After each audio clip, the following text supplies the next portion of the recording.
I'm going to try and explain Bitcoin and the blockchain as simply and quickly as possible. So, people always get confused when you say ledger, so I like to say record. So, essentially, what the blockchain is a way to keep record of who sent where, when, and what happened afterwards. And you have a bunch of people that all have that record at the same time. So it's pretty difficult to lie or cheat or get around it because after they've kept record of this day after day after day after day, you would need to go back and essentially get a password to a password to every single one of these and also do it quicker than this guy is able to move forward in order to be able to have everybody else that's looking at this record believe you.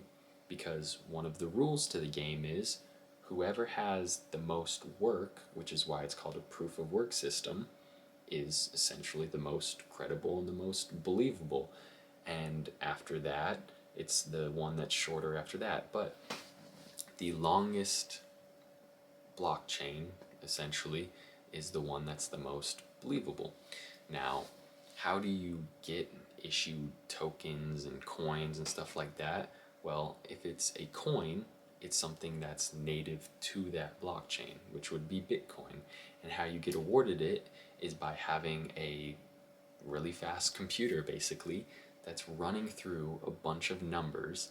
And when it hits a specific number, it's going to essentially have proof that your specific public wallet ID, which is your public key, made some transaction. So you have a public key, which is essentially your username, and you have a private key, which is essentially your password. And that's where those random sets of, crazy amount of numbers and letters comes in.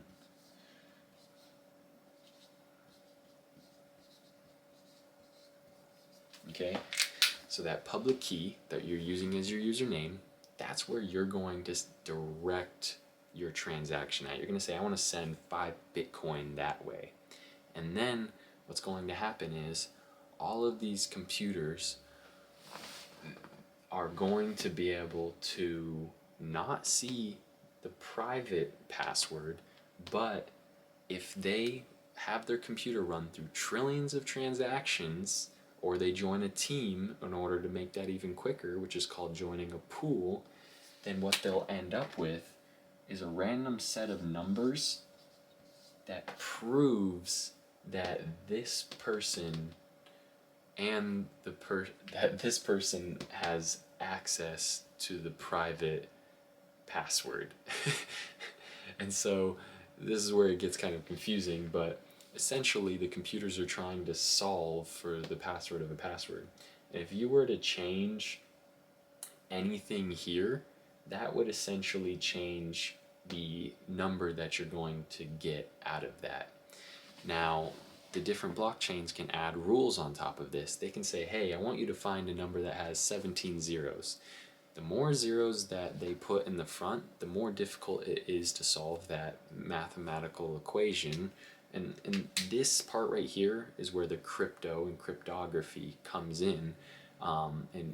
Crypto has been used for a long time in the military, stuff like that, because you can't solve it backwards and you can't solve it forward. You can't say, hey, his name is Antonio,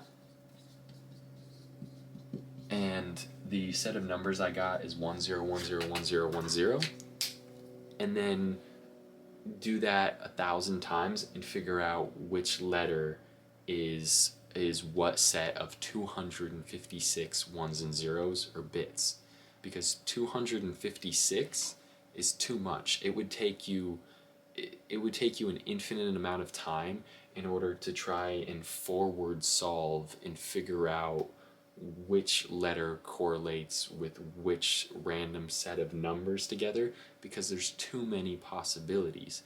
And you definitely can't solve it backwards. The only way you can solve it is by just randomly going through every single set of 256 numbers and then having a bunch of other people do that too, because you're not going to be able to do it by yourself, especially as it's getting more difficult. Because the more people that are in the network, one of the rules is only one of these can be solved about every 10 minutes.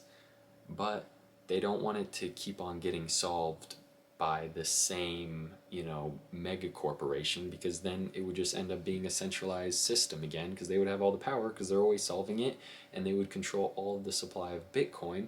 And so in order to keep it decentralized, they need to increase or decrease the difficulty based on the weakest link. The slowest computer is what they need to base the difficulty on. And where the problem with that comes in is you end up with really high fees and stuff like that, because then it takes forever for these, mathematical equations to be solved. But on top of that, there's a bunch of arbitrary rules that they're adding in there that each blockchain can essentially have its own set of rules. Now, for this, every few weeks they change up how many zeros, and they change up the difficulty and make it easier or more difficult. And there's a limited supply of tokens, which artificially drives up the price of the token, and drives up the demand to be a miner for it, because if there's less miners one day, all of a sudden I'm going to start mining, because now I can be the person that wins the Bitcoin a lot easier. Now, what happens when we run out of 21 million Bitcoin? And why are we running out of 21 million Bitcoin? Well, there's a total supply of 21 million, and every 4 years, we're only producing about half as much as a reward for recording those transactions. And so, at the end of that, there's going to be an inverse correlation on how the miners are paid. So people are still going to be mining after the 21 million are gone. Now, how they're going to get paid instead is through the fees. Essentially, I'm going to tip you in order for recording my transaction on that digital record quicker than everybody else, because I want to get it through. And those fees are going to go up, whereas the rewards for Bitcoin itself, as the token or the currency that we're exchanging, is going to drop to essentially zero. Now, I did a bunch of research on this stuff last night. If I said anything wrong, feel free to add it down in the comments. I'll make adjustments in the description, or pin a comment if there's, some huge mistakes or anything like that. I'm still learning. Part of these videos is me teaching myself and trying to teach you guys at the same time as I'm digesting the information. I tried to explain this as simply as I could, but there's just so much to it, and every single blockchain and cryptocurrency and token is, for the most part, they have one thing being different could change the way everything works. And so just explaining what it is really difficult. And then when you try and explain correlating factors as to why the price may be X, Y, or Z, for example, now all of a sudden, now you need to understand this much in order to be able to have that conversation. But yeah, this stuff's super interesting. I'm excited to learn it. Let me know what I should check out next. If you have any, complicated articles to look at or anything like that, add them down in the comments. Make sure to like, comment, subscribe, and I'll see you guys next time.